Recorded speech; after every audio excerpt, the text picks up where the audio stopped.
Кратово по трет пат беше епицентар на уметничката фотографија, како град домаќин на меѓународната изложба насловена Коритон.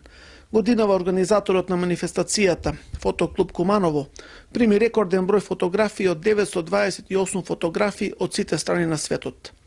Конкурсот беше отворен на две теми – Слободна и Кратово и Кратовчани, а жири комисијата од скупно 3600 дела за најдобра ја прогласи фотографијата на Викторија Златковиќ.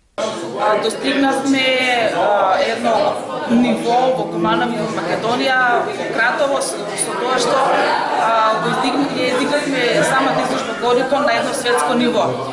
И годинава, слично на претходните години, фотографите со своите фотоапарати ги овековечија старите кратовски занаети, монументалните архитектонски објекти, како и впечатливите ликови од Кратовската чаршија. За Сител телевизија од Кратово, Оливер Арсовски. Свесни сме дека денеска во 21. век особено, една фотографија или видео може да не привлече за да патуваме некаде, односно како промотивен материјал фотографиите и видеата се навистина значајни. Од таа причина морам да напоменам дека овој настан, односно фестивалот на фотографиите е одлична работа пред се за Кратово, бидејќи на тој начин се промовира нашиот град. Но што всушност се промовира?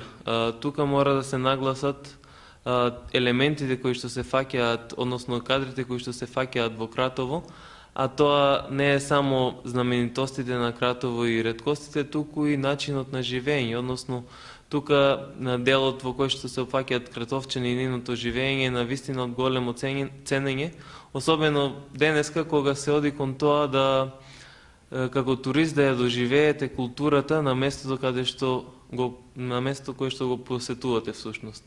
Мора да напоменам дека овие фотографии се навистина прекрасно направени и се доловени моменти, можеби ќе кажете времето застанало, да, но во секој случај тоа за останато време раскажува многу поголеми приказни. Овие фотографии јас сметам дека треба многу повеќе да се искористат, односно на едно повисоко ниво и бидејќи се навистина професионални, би требало да се искористат за туристичка промоција на Кратово. Во соработка со Фотоклуб Куманово, Етно куќа Кратово, сакаме да направиме една презентација за побрз развој на туризмот, како што се пред све офатени, што може да се видат кули мостови и зенечиството како во Кратово, како еден стар град кој ги има столар, ковач, клинчар, кои се, еве, например, ќе кажеме едни во текот на денешниот ден беше стакларот, беше Кремпи Тишлерот, еве тука е мајстор на гајдата Боге, тука е од фамилијата на Топукови Мике за поправка на чевли, еве и околниот зачин КЦ на Сол во Кратово, така с фотографија за еден побрз развој за туризмот што ќе допринесе за 2019 и 2020 година.